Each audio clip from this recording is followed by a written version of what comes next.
Good morning class. आज हम जो चैप्टर में पढ़ेंगे टॉपिक वो है solubility of a gas in liquid. हमने solubility of solids in liquid कर लिया था, तो उसके हमने पढ़ लिए थे टेम्परेचर से क्या इफेक्ट पड़ता है, नेचर से क्या फर्क पड़ता है, प्रेशर से कोई फर्क पड़ता ही नहीं है। लेकिन मैंने कहा था कि कुछ फर्क पड़ता है इसमें। तो सबसे पहले तो हम समझ लेते हैं कि किस किस चीज से फर्क पड़ता है।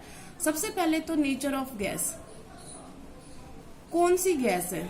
अलग अलग गैसेस होती है, ऑक्सीजन अलग, नाइट्रोजन अलग, सब अलग अलग गैसेस होती हैं। तो उनका लिक्विड में अगर हम घुलेंगे तो अलग अलग घुलेंगी। ज्यादा लिक्विफिएबल गैस होगी तो वो ज्यादा जल्दी घुलेगी, कम लिक्विफिएबल होगी तो वो कम घुलेगी। लिक्विफिएबल का मतलब है जितनी जल्दी उसको जब प्रेशर लगाते हैं तो वो लिक्विड स्टेट में चली जाती है। इसका मतलब आप सिंपल ये समझ लो, नेचर ऑफ गैस, अलग अलग गैसेस अपना अलग अलग सॉल्युबिलिटी रखती हैं। ठीक है। दूसरे आता है हम टेम्परेचर पे। तो टेम्परेचर का आप कर चुके हो, हालांकि लिक्विड सॉलिड का करा था आपने, लेकिन सिंपल मैं आपको ये बताऊंगी कि गैस जब किसी लिक्विड के अंदर जाती है, जो डिसोल्यूशन प्रोसेस है वो एक्सोथर्मिक है। अब आपको समझ में आ गया होगा कि टेम्परेचर का क्या इफेक्ट पड़ेगा। बता सकते हैं ना क्या इफेक्ट पड़ेगा, कि क्योंकि उसका जो डिसोल्यूशन है, जो सॉल्यूशन बनेगी ये गैस लिक्विड में जाके, तो ये क्योंकि ये एक्सोथर्मिक प्रोसेस है, और आपको पता है एक्सोथर्मिक प्रोसेस कौन सी होती है, जिसके अंदर डेल्टा एच की वैल्यू क्या है, नेगेटिव। अब क्योंकि ये चीज इक्विलिब्रियम वाली होती है कि जितना फॉरवर्ड होती है बैकवर्ड होती है सैचुरेटेड सॉल्यूशन बनने के बाद तब होता है। लेकिन क्योंकि आपने पढ़ा था ली चैटलियर प्रिंसिपल कि अगर कोई इक्विलिब्रियम बन भी गया है और अगर हम उसको चेंज करने की कोशिश करते हैं तो इक्विलिब्रियम उस डायरेक्शन में शिफ्ट होता है जिस साइड उसका जो चेंज किया गया है वो उल्टा हो जाए, है ना। तो एक्सोथर्मिक रिएक्शन होती है, ये हीट निकल रही है। तो अगर ये दोनों मिलते हैं तो हीट निकल रही है। इसका मतलब क्या हुआ कि अगर आप उसको और गर्म कर दोगे तो वो तो फिर निकलती जाएगी ना, सारी उड़ जाएगी जो उसमें घुली हुई थी गैस। तो इसका मतलब हमने क्या करना चाहिए, उसको लेस टेम्परेचर देंगे। लेस टेम्परेचर देंगे तो वो क्या हो जाएगी, वो गैस और लिक्विड मिलके क्या बना देंगे, सॉल्यूशन बना देंगे। ये आपने उसमें पढ़ लिया था, वो बस यहाँ पर सॉलिड था और कुछ नहीं था कि एक्सोथर्मिक के लिए क्या होता है, इसके लिए क्या होता है। तो टेम्परेचर बढ़ाने से सॉल्युबिलिटी क्या होती है, डिक्रीज करती है। तो आप सिंपल ये लिख सकते हो, अगर आपको याद नहीं दे तो डेरिवेशन बना लो अपना एक, कि टेम्परेचर जो है वो इनवर्सली प्रोपोर्शनल होता है सॉल्युबिलिटी के। किसके लिए, सॉल्युबिलिटी ऑफ गैस के लिए, सबके लिए नहीं बोल रही मैं। सॉल्युबिलिटी ऑफ गैस अगर वो है तो टेम्परेचर का उल्टा इफेक्ट है। टेम्परेचर बढ़ेगा, सॉल्युबिलिटी घटेगी, टेम्परेचर घटेगा, सॉल्युबिलिटी बढ़ेगी। ठीक है ना। इसीलिए हम कोल्ड ड्रिंक्स को रेफ्रिजरेटर में रखते हैं, धूप में रख के नहीं पीते ना। इस वजह से एक रीजन क्या है कि जितनी उसके अंदर CO2 घोली हुई है वो अच्छी तरीके से घुली रहे उसमें, तो हम फ्रिज में रखते हैं उनको। ठीक है। तो इसका मतलब पहला आपको नेचर ऑफ गैस, दूसरा क्या है, टेम्परेचर। तीसरा जो इफेक्ट है वो है प्रेशर। प्रेशर का क्या इफेक्ट होता है गैस पे, सॉलिड वाले में तो कोई फर्क पड़ता ही नहीं था। प्रेशर गैस के लिए क्यों इफेक्ट कर रहा है, इसका सबसे इम्पोर्टेंट आपके चैप्टर में एक लॉ है जिसे बोलते हैं हम हेनरीज लॉ। हेनरी वो फर्स्ट साइंटिस्ट थे जिन्होंने प्रेशर का सॉल्युबिलिटी के साथ कोई रिश्ता है वो बताया था। तो हेनरीज लॉ क्या है, तो अगर मैं डेफिनेशन वाइज लिखूं तो हेनरीज लॉ ने क्या कहा था कि अगर टेम्परेचर कांस्टेंट रखा जाए, क्योंकि देखो टेम्परेचर को नहीं बदलेंगे हम, अगर बदलेंगे तो फिर टेम्परेचर अपना इफेक्ट दिखाएगा। तो इसका मतलब एट कांस्टेंट टेम्परेचर सॉल्युबिलिटी होती है किसी गैस की, solubility of a gas in a liquid is directly proportional to the partial pressure of gas present over the surface of liquid। और अगर सॉल्यूशन है उसमें कुछ घुल चुकी है तो सॉल्यूशन भी लिख सकते हैं हम, ऑफ लिक्विड और सॉल्यूशन। इसको समझने के लिए आप एक तरीके से ये समझ लो, फॉर एग्जाम्पल हमने एक यहाँ पे सिर्फ वाटर लिया है, ठीक है ना, और यहाँ पे हमने लगा रखा था ये गैस के लिए पिस्टन, के हम प्रेशर बढ़ा सकें। तो जो गैस है इसमें मान लो कुछ मात्रा में हमने देखी कि कितनी मात्रा में घुलेगी, तो हमने प्रेशर अब क्या कर दिया, इंक्रीज कर दिया। ये लिक्विड था, ऊपर गैस थी, तो अब हमने जब दोबारा देखा तो अब हमने देखो ये पिस्टन नीचे ले आए, हम पिस्टन नीचे ले आए, इसका मतलब हमने क्या कर दिया, प्रेशर इंक्रीज कर दिया। तो पहले अगर मान लो मैं गैस बताऊं तो थोड़ी मात्रा में थी वो, ठीक है, और अब जो गैस है वो बहुत ज्यादा मात्रा में इसके अंदर घुल गई है। इसका मतलब क्या हुआ कि प्रेशर बढ़ाया तो जो सोल्युबिलिटी ऑफ गैस है वो इंक्रीज हो गई। बात समझ में आ गई, ठीक है। तो इसका मतलब अगर हम कह रहे हैं सोल्युबिलिटी ऑफ गैस, वो किस बात पे डिपेंड कर रही है, वो प्रेशर डिपेंड कर रहा है कि कितना प्रेशर इस गैस के ऊपर यहाँ पर लगाया जा रहा है। जितना इस सरफेस पे लगाया जाएगा, जितना ज्यादा बढ़ाते जाओगे किसी सरफेस के ऊपर, लिक्विड या सॉल्यूशन के सरफेस के ऊपर, उतना ज्यादा सोल्युबिलिटी उस गैस की इसके अंदर बढ़ती जाएगी। ये बात समझ में आ गई। अब सोल्युबिलिटी को अगर हमें मेजर करना है किसी तरीके में तो हम मोल फ्रैक्शन ले सकते हैं। तो सोल्युबिलिटी भाई सीधी सी बात है ना, सोल्युबिलिटी को हमने किसके रिस्पेक्ट में कर दिया, मोल फ्रैक्शन ऑफ गैस। अब अगर आपको याद हो मोल फ्रैक्शन क्या था भाई, मान लो कोई दो कंपोनेंट है, फॉर एग्जांपल ये हमारी गैस है और ये हमारा वाटर, ये मिल गए सॉल्यूशन बना लिया। मोल फ्रैक्शन क्या था, इसके नंबर ऑफ मोल्स बटे में इन दोनों के गुना नहीं करना था, परसेंटेज नहीं निकाल रहे हम, सिंपल इतना ही था, मोल्स ऑफ गैस बटे में मोल्स ऑफ टोटल सॉल्यूशन, यही था ना। अगर हमें वाटर का निकालना था तो वाटर बटे में टोटल मोल्स ऑफ सॉल्यूशन, ये मोल फ्रैक्शन था, ठीक है। तो एक तरीके से मोल फ्रैक्शन अगर मैं गैस का निकालूंगी तो वो यही तो बता रहा है कि इस सॉल्यूशन के अंदर कितनी गैस है, कितनी गैस इसके अंदर घुली हुई है। तो हमने मोल फ्रैक्शन को कंपेरेबल कर लिया किसके, सोल्युबिलिटी के। तो हमारा जो नॉर्मली हम जो ज्यादातर यूज करते हैं, जो स्टेटमेंट मोस्टली यूज की जाती है, आप इसे भी यूज कर सकते हैं, लेकिन मोस्टली एक डेरिवेशन जो निकलेगा इससे वो जो यूज होता है वो मोल फ्रैक्शन के हिसाब से होता है। तो हम दूसरा जो स्टेटमेंट, ये तो पहली स्टेटमेंट हो गई, हम जो दूसरी स्टेटमेंट हेनरीज लॉ की है, हेनरीज लॉ ही कर रहे हैं बेटा, कभी कुछ और समझो। ये हेनरीज लॉ का दूसरा स्टेटमेंट क्या है, ज्यादा सही ये है क्या, क्योंकि इसमें बिल्कुल एग्जैक्ट बोला गया है क्या, कि मोल fraction of gas in solution. ये बात समझ में आ गई कि मोल फ्रैक्शन है किसी गैस का सॉल्यूशन के अंदर, वो इज directly proportional to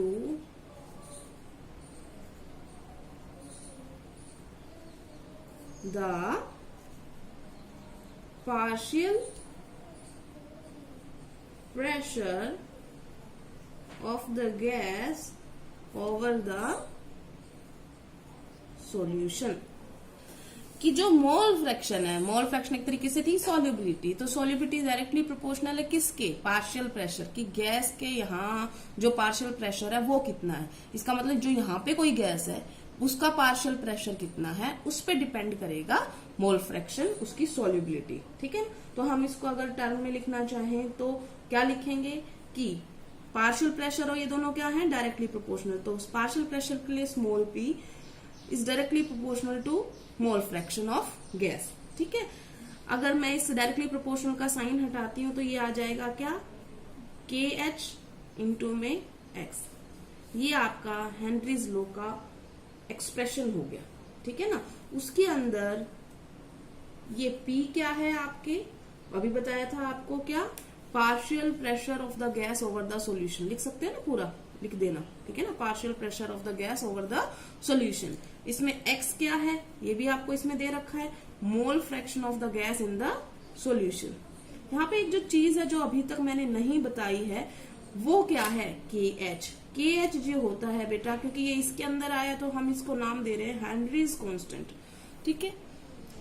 अब ये जो हेनरीज कांस्टेंट है, ये सीधी सी बात, ये तो पता चल गया होगा आपको, कांस्टेंट होता है हेनरीज, बट इसका मतलब ये नहीं है कि ये एक ही वैल्यू है जैसे हमारी प्लैंक्स कांस्टेंट की होती है, ऐसी नहीं। इसकी वैल्यू चेंज होती है, किस बात पे डिपेंड करती है, सबकी अलग अलग होती है, हर गैस की अलग होगी।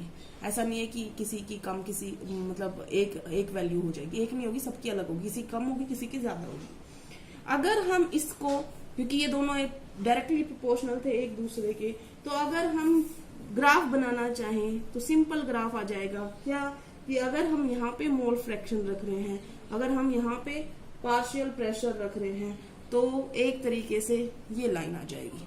जिसका मतलब आप समझते ही हो कि जैसे जैसे पार्शियल प्रेशर बढ़ रहा है वैसे वैसे मोल फ्रैक्शन बढ़ रहा है, इसका मतलब सॉल्युबिलिटी बढ़ रही है। इतना आपको समझ में आ गया होगा। यहाँ पे जो याद रखने वाली बात है, समझने वाली बात है, वो है कि ये तो आपको पूरा इतने में समझ में आ गया कि पार्शियल प्रेशर बढ़ने से सॉल्युबिलिटी बढ़ रही है। जो हमारा ये हेनरीज कांस्टेंट है, ये क्या चीज है? हेनरीज कांस्टेंट होता है बेटा हर एक गैस का अलग होता है, ठीक है ना, और टेम्परेचर के हिसाब से भी इसका फर्क पड़ता है। पहली बात तो इसका मतलब मैं हेनरीज कांस्टेंट की बात कर रही हूँ। Henrys constant different for different gases. इसका मतलब हेनरीज कांस्टेंट किस पे डिपेंड कर रहा है? नेचर ऑफ गैस पे, ठीक है। दूसरी बात, हेनरीज कांस्टेंट जो होता है, ये मैं हेनरीज कांस्टेंट की प्रॉपर्टीज पढ़ रही हूँ बेटा यहाँ पर, तो आप लिख सकते हैं प्रॉपर्टीज या कैरेक्टरिस्टिक्स ऑफ हेनरीज कांस्टेंट यहाँ पर। दूसरी मैं बात क्या कह रही हूं कि जो हेनरीज कांस्टेंट होता है वो इनवर्सली प्रोपोर्शनल होता है सॉल्युबिलिटी के। या आप इससे भी देख सकते हो, देखो हेनरीज कांस्टेंट यहाँ है, सॉल्युबिलिटी यहाँ है, तो अगर इसका रिलेशन इसके साथ करेंगे तो ये कहाँ जाएगी? बटे में जाएगी। इसका मतलब सॉल्युबिलिटी अगर हम चेक करना चाहते हैं, अगर दो गैसेस का दे रखा है, एक का मान लो दे रखा है 70, एक का दे रखा है 90, और आपसे पूछा गया बताओ किसका हेनरीज कांस्टेंट की वैल्यू, मान लो ये हेनरीज कांस्टेंट की वैल्यू, तो किसकी सॉल्युबिलिटी ज्यादा होगी? तो जिसका कम होगा उसकी सॉल्युबिलिटी ज्यादा होगी, तो इसकी सॉल्युबिलिटी ज्यादा होगी। समझ में आ गया? तो ये हो गया हमारा हेनरीज कांस्टेंट जो है वो सॉल्युबिलिटी के साथ इनवर्सली प्रोपोर्शनल है। इसका मतलब ये नहीं है कि इसकी वैल्यू चेंज नहीं हो रही है। अगर हमारा टेम्परेचर बढ़ता है तो हेनरीज कांस्टेंट की वैल्यू भी बढ़ती है। अब आप ये देखो, ये चीज और हो गई, तो इसका मतलब टेम्परेचर बढ़ेगा, हेनरीज कांस्टेंट की वैल्यू घटेगी, और देखो यहाँ KH की वैल्यू बढ़ेगी तो सॉल्युबिलिटी घटेगी। ये बात समझ में आ गई? सॉल्युबिलिटी डिक्रीज करेगी। तो एक तो टेम्परेचर सॉल्युबिलिटी घटा रहा था और एक KH की वैल्यू घटाएगी, तो सॉल्युबिलिटी हमेशा क्या होती है? घटती है टेम्परेचर के बढ़ने से। तो आप इसको अगर एक में लिखना चाहो तो आप एक में भी लिख सकते हो। क्या लिखूंगी मैं? कि हेनरीज कांस्टेंट की वैल्यू टेम्परेचर के डायरेक्टली प्रोपोर्शनल है और सॉल्युबिलिटी के इनवर्सली प्रोपोर्शनल है, ठीक है। तो बेटा ये तो हो गया हमारा, आपके पेपर में ये हो गया सॉल्युबिलिटी तक का। आपके पेपर में ये क्वेश्चन आता है, बहुत बार आता है हेनरीज लॉ। तो आपने क्या लिखना है? सिर्फ अगर आपको ये इतनी बड़ी स्टेटमेंट याद ना हो कोई दिक्कत नहीं है, सिंपल ये वाली लिख सकते हो ना, ये वाला तो याद रहेगा ही। और इसी को ऊपर लिखा है हमने डायरेक्टली प्रोपोर्शनल। क्या लिखा है? Mole fraction of a gas in solution is directly proportional to the partial pressure of the gas over the solution. Simple भी है याद रखनी। तो आप ये स्टेटमेंट लिखे हेनरीज लॉ के लिए, ये डेरिवेशन, और यहां तक लिख के ये सब ऐसे लिख दे कि P ये है, X ये है, KH ये है, ठीक है। कई बार आ जाता है कि इसकी एप्लीकेशंस हेनरीज लॉ की। तो ये तो हो गया हमारा क्वेश्चन हेनरीज लॉ के लिए। एक नंबर के क्वेश्चन में क्या आता है? एक नंबर के क्वेश्चन में ये आता है कि KH की वैल्यू बढ़ने से, हेनरीज कांस्टेंट की वैल्यू बढ़ने से सॉल्युबिलिटी पे क्या असर पड़ेगा, या टेम्परेचर के बढ़ने से KH की वैल्यू पे क्या फर्क पड़ेगा। तो तब ये वाली कैरेक्टरिस्टिक्स जो है वो काम आएंगे आपके, ठीक है। अब हम आते हैं एप्लीकेशंस पे। तो एप्लीकेशन ऑफ हेनरीज लॉ क्या है? Applications of Henry's law. सबसे पहली एप्लीकेशन तो आपने देखी होगी। क्या देखी है? क्या होता है? सॉफ्ट ड्रिंक पी है, बहुतों ने पी है, बहुत बार पीते हो आप, है ना। और गर्मियां तो अभी चल ही रही हैं तो अभी भी पीते होंगे। तो सॉफ्ट ड्रिंक्स जो होती हैं वो क्या होती हैं? सॉफ्ट ड्रिंक्स को बेटा हम कई बार कार्बोनेटेड ड्रिंक्स भी बोलते हैं, अगर आपने कहीं देखा हो तो कार्बोनेटेड ड्रिंक्स का मतलब क्या है? कार्बन डाइऑक्साइड घुली हुई हो जिन ड्रिंक्स में, उनको कार्बोनेटेड ड्रिंक्स बोलते हैं। सॉफ्ट ड्रिंक्स के अंदर क्या होती है? कार्बन डाइऑक्साइड घुली होती है। अब तुम याद करो, जब तुम ढक्कन खोलते हो उसको पहली बार, तो एकदम से बाहर निकलती है ना। क्यों निकलती है वो? क्यों निकलती है? क्योंकि बाहर क्या है? प्रेशर कम है, अंदर क्या है? प्रेशर ज्यादा है। इस वजह से वो एकदम से, जब आप उसका प्रेशर लो करोगे आपने अभी तो पढ़ा है हेनरीज लॉ, क्या पढ़ा है कि प्रेशर बढ़ाओगे तो जो सोल्यूबिलिटी है वो बढ़ जाएगी। आपने अभी क्या किया, ढक्कन खोल के उसका प्रेशर क्या कर दिया, कम, तो उसकी सोल्यूबिलिटी भी क्या चली जाएगी, कम हो जाएगी। सोल्यूबिलिटी कम होगी, इसका मतलब गैस को उस सॉल्यूशन से बाहर निकलना है, इसलिए वो इस टाइप की बिहेवियर दिखाती है। ये बात समझ में आ गई। इसीलिए दूसरा आपने टेम्परेचर का फैक्टर भी पढ़ लिया। टेम्परेचर हम ज्यादातर का जो सॉफ्ट ड्रिंक्स होते हैं उनको फ्रिज में रखते हैं। क्यों रखते हैं, क्योंकि टेम्परेचर बढ़ेगा तो सॉल्युबिलिटी घट जाएगी, तो हम चाहते हैं कि जो CO2 है उसके अंदर अच्छी तरीके से घुली रहे, ठीक है ना, इसलिए हम उसको फ्रिज में रखते हैं। उसके बाद आते हैं हम दूसरी जो एप्लीकेशन है वो है स्कूबा डाइवर्स वाली, कि स्कूबा डाइविंग में इसकी हेल्प होती है। स्कूबा डाइविंग क्या होती है, सुना होगा कभी, स्कूबा डाइविंग।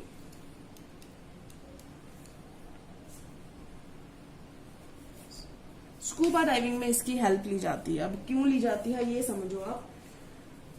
जैसे मान लो हमारा ये मैंने एक सागर बना दिया, ठीक है ना। स्कूबा डाइवर्स क्या होते हैं बेटा, कि वो बहुत गहराई में समुद्र में जाते हैं। कभी कभी देखा होगा ना, वो पैरों में फ्लिपर्स लगा के और पूरा टैंक लेके मुंह वगैरह कवर करके नीचे जाते हैं पानी के अंदर, वो टैंक वगैरह पहन के सब कुछ, तो वो होते हैं स्कूबा डाइवर्स। वो क्या जाते हैं बिल्कुल गहराई के अंदर, मान लो समुद्र यहाँ पे खत्म हो रहा है तो वो अंदर यहाँ तक चले जाते हैं। तो अब हो क्या रहा है यहाँ पे, मान लो कोई स्कूबा डाइवर जा रहा है नीचे, तो उसके साथ क्या हो रहा है।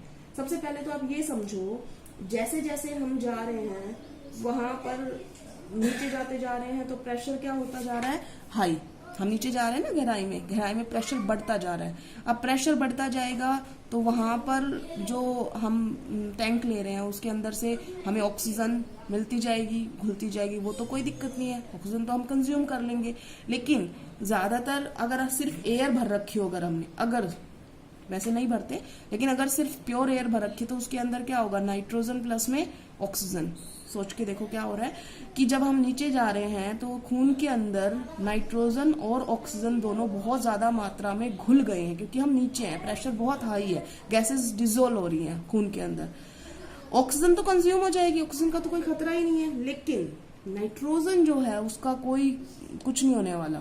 नाइट्रोजन वैसी की वैसी बॉडी के अंदर रहेगी, हमारे खून के अंदर चल रही है, और जब वो ऊपर जाएंगे, यहाँ पर वापस जाएंगे वो, तो प्रेशर क्या होगा, कम, और प्रेशर कम होगा तो ऑटोमेटिकली वो जो गैस है वो आपके बॉडी से क्या निकलनी शुरू होगी, बाहर। तो आप सोच के देखो, खून के अंदर से बबल्स बन रहे हैं नाइट्रोजन गैस, जैसे आपने अभी कोल्ड ड्रिंक खोली थी ना, तो वैसे ही कोल्ड ड्रिंक ब्लड के अंदर से ही समझ लो CO2 निकल रही है, तो क्या होगा, बहुत ज्यादा दर्द होगा, ठीक है ना। इनको बोलते हैं हम बैंड्स। क्या बोलते हैं, बैंड्स। जब नाइट्रोजन जो होती है गैस वो बाहर आती है, तो जो हमारी बॉडी के अंदर से खून से बाहर आ रही है, तो क्या करवाती है, वो हमें बहुत ज्यादा दर्द करवा देती है। क्यों होते हैं, क्या क्या कर देती है, वो जो गैस होती है नाइट्रोजन गैस, ये ब्लॉक कर देती है ब्लड कैपिलरीज को ब्लॉक कर देती है, ठीक है ना, और जिसकी वजह से बहुत पेनफुल होता है। और कई बार क्या होता है कि इतना डेंजरस होता है कि डेथ भी हो सकती है। तुम ये सोच के देखो ना कि फॉर एग्जांपल ये हमारी खून की नली जा रही है, हमारी बॉडी में अलग अलग नलियां, नसें जो बोलते हैं, ब्लड कैपिलरीज हैं, और अब इसमें से नाइट्रोजन निकलने की, बबल बन गया, नाइट्रोजन निकलने की बाहर कोशिश कर रही है, और यहाँ पर आ गई, बबल बन गया, अब ना वो निकल पा रही है ना रह पा रही है, यहाँ पे क्या हो गया, रुक गया खून, ठीक है ना, ब्लॉक कर दिया रास्ता, क्या होगा, खून जाना बंद हो जाएगा। तो ये धीरे धीरे क्या होगा, प्रोसेस ये पेनफुल भी हो सकता है। दूसरा, अगर ये कहीं और जगह पे हो जाए, मान लो हार्ट के पास हो जाए, तो क्या होगा, हार्ट में खून जाना बंद हो गया, तो आप समझ सकते हैं क्या होगा। तो इसका मतलब स्कूबा डाइवर्स को प्योर एयर नहीं लेके जानी चाहिए। नाइट्रोजन प्लस ऑक्सीजन वाला मिक्सचर जो है 79 + 21% वाला, वो नहीं लेके जाना चाहिए।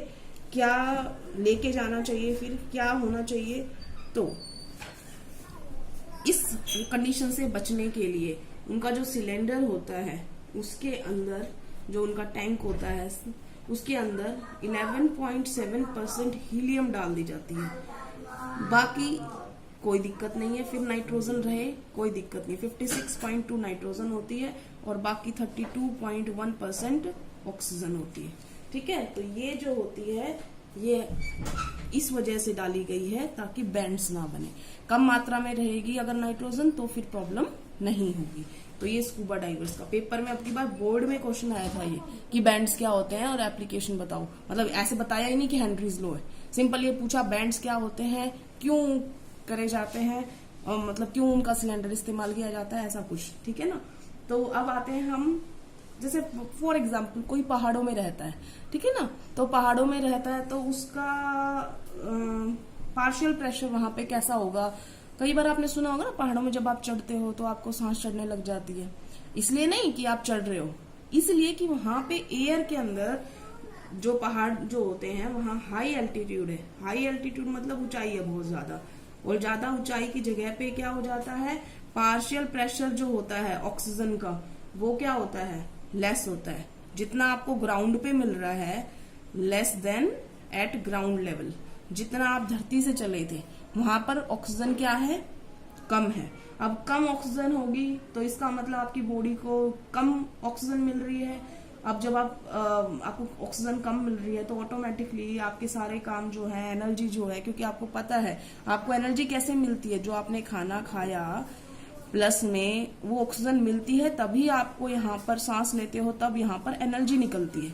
ये एनर्जी आपको काम करवाने में हेल्प करती है। ठीक है। और अगर आप उसमें आपको ऑक्सीजन प्रॉपर मिलेगी ही नहीं, ये मिलेगा ही नहीं, आपका एनर्जी प्रोसेस जो बनने का है वो होगा ही नहीं, तो ऑटोमेटिकली आप धीरे धीरे क्या करोगे, वीक हो जाओगे। ठीक है ना। और कई बार इतना ज्यादा लेवल पे हो जाता है कि सोचने समझने की क्षमता खत्म हो जाती है। ठीक है ना, बंदा सोच नहीं सकता कि हो क्या रहा है। तो इस सिम्टम्स को बोलते हैं हम एनॉक्सिया। क्या बोलते हैं, एनॉक्सिया। क्या बोलते हैं, एनॉक्सिया। एनॉक्सिया ने नाम से पता चल रहा है, ऑक्स मतलब ऑक्सीजन, एन मतलब अब्सेंस हो गई। ठीक है ना। तो बॉडी के अंदर जब ऑक्सीजन की कमी हो जाती है तो सांस लेने में तकलीफ हो जाती है, बॉडी कमजोर होना शुरू कर देती है, और थिंक करने में भी कई बार अनेबल हो जाती है। तो अनेबल टू थिंक प्रॉपरली, ये वो जो कंडीशन है इसको बोलते हैं हम एनॉक्सिया। ये एक मेडिकल कंडीशन है, डॉक्टर वगैरह से फिर मदद लेके फिर ऑक्सीजन की पूर्ति करवा के तब जाके इसका ट्रीटमेंट होता है। ठीक है ना। तो आज हमने Henry's law and its application की है, ये आपने अपनी नोटबुक में लिखनी है। Thank you class.